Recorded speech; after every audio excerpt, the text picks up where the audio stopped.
السلام علیکم خواتین و حضرات، دور اندیش اور میں ہوں بلال کتب۔ خواتین و حضرات، خلیفہ مہدی کا رول ہماری تاریخ میں بہت اہم ہے۔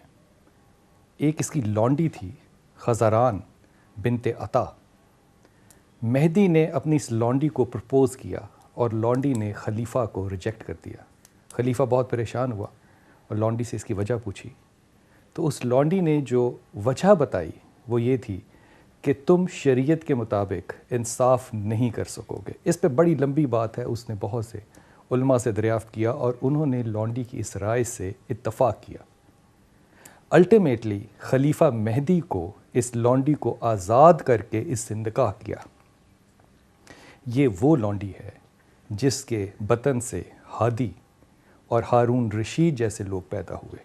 ہارون اور مامون کو آپ اس خطے کی تاریخ سے نکال نہیں سکتے۔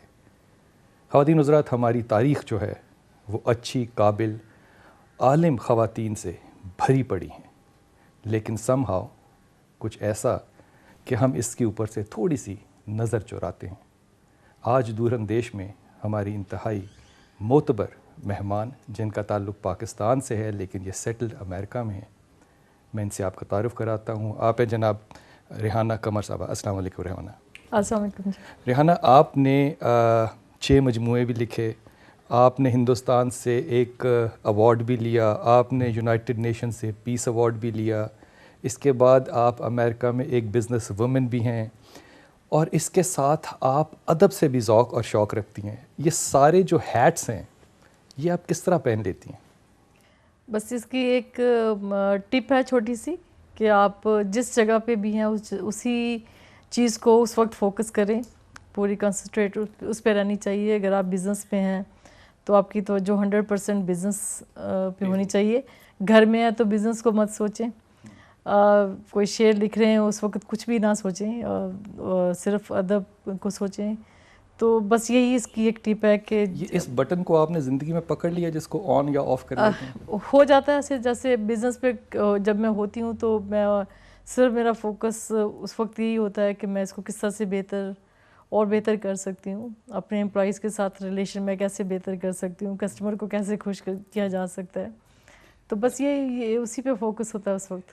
اس پہ میں ابھی آپ کے ساتھ تھوڑی دیر میں بات کرتا ہوں کہ یہ مزاجوں کی جو تقسیم ہے یہ انسانوں میں کیسے ممکن ہے۔ یہ بتائیے کہ آپ چیئر کرتی ہیں ایک ایسی انجمن کو جو انجمن ترقی اردو شمالی امریکہ ہے، نارتھ امریکہ پہ ہے، یہ اس کا رول کیا ہے؟ What does this do? Actually یہ کوئی 15-16 سال پہلے ہم لوگوں نے سمجھے کہ یہ 1 مین شو تھا۔ میں نے اس کو سٹارٹ کیا، پھر اس کے ساتھ یہ ہوتا ہے کہ جب آپ اچھا کام کرتے ہیں آپ کے ساتھ بہت سارے لوگ ملتے چلے جاتے ہیں۔ اسی طرح سے کافی لوگوں نے اس میں میرا ساتھ دیا۔ پھر اس میں ہم لوگ ایک تو انٹرنیشنل مشاعرہ کرواتے ہیں جس میں ہم وطن سے شعراء کو انوائٹ کرتے ہیں جو اپنی مٹی کی خوشبو لے کے وہاں پہنچتے ہیں۔ ادب پہ بات ہوتی ہے، بچوں کی تربیت ہوتی ہے، لوگوں میں ایک ادب کا شوق جو ہے اجاگر ہوتا ہے۔ تو یہ ایک پہلو ہے اس کا۔ دوسرا یہ کہ اپنے کلچر سے ہم لوگ جڑے رہتے ہیں، ہمیں پتہ چلتا رہتا ہے کہ وطن میں کیا ہو رہا ہے۔ پھر یہ کہ اور دوسرا ہم تھوڑا سا اس میں سوشل ورک بھی کرتے ہیں۔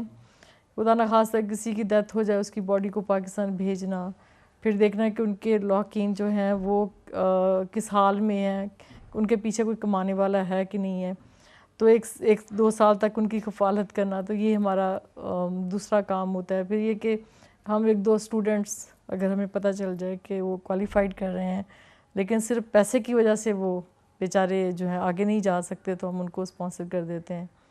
تو یہ اس میں آپ ریحانہ کیسے سمجھتے، کیونکہ آپ ادب سے تعلق ہے، ظاہر ہے آپ کا ذہن سینسٹیو زیادہ ہے، کہ یہ جو سارا معاملہ ہے یہ حقیقتاً کسی بھی طرح سے ایکڈیمکلی لٹریچر کی اسسٹنس اور ہیلپ کر رہا ہے، یا یہ اپنی ایک ذات کی شناخت کی طرف جائے گا سارا؟ اس میں صحیح پوچھیں تو زیادہ تر لوگ اپنی شناخت کے لیے کرتے ہیں، جس میں میں خود کو بھی شامل کروں گی، کیونکہ ادب کی خدمت میں اس طریقے سے کہہ سکتی تھی کہ اگر میں نے کوئی اردو کا اسکول کھولا ہوتا، تو اگر کوئی بھی بندہ اردو کا اسکول کھولے گا اور وہ بچوں کو، ہمارے آنے والی نسلوں کو اردو سکھا دے گا، تو میں سمجھوں گی اس نے ادب کی خدمت کی۔ اس وقت تو صرف یہ ہے کہ اس وقت جس کو ایک کلچر کو بچانے کی یا اس کو اس سے جڑے رہنے کی ایک کوشش ہے یہ ہماری کہ ہم لوگ اس پہ کام کرتے ہیں, مشاعرے کرواتے ہیں, جس میں اپنی تھوڑی سی یہ اپنا لالچ بھی کہہ لیں کہ ہمیں بہت کچھ سیکھنے کو ملتا ہے, ہمیں اچھا شعر کہنے کا سننے کا موقع ملتا ہے, وہ بھی چیز ایک شامل ہے. پھر دوسرا یہ تھوڑی سی تربیت بچوں کی بھی ہو جاتی ہے. لیکن اگر کہیں کہ اس کو بڑے پیمانے پہ ہم ادب کی خدمت کر رہے ہیں تو وہ ایک بہت جھوٹ بات ہو جائے گی.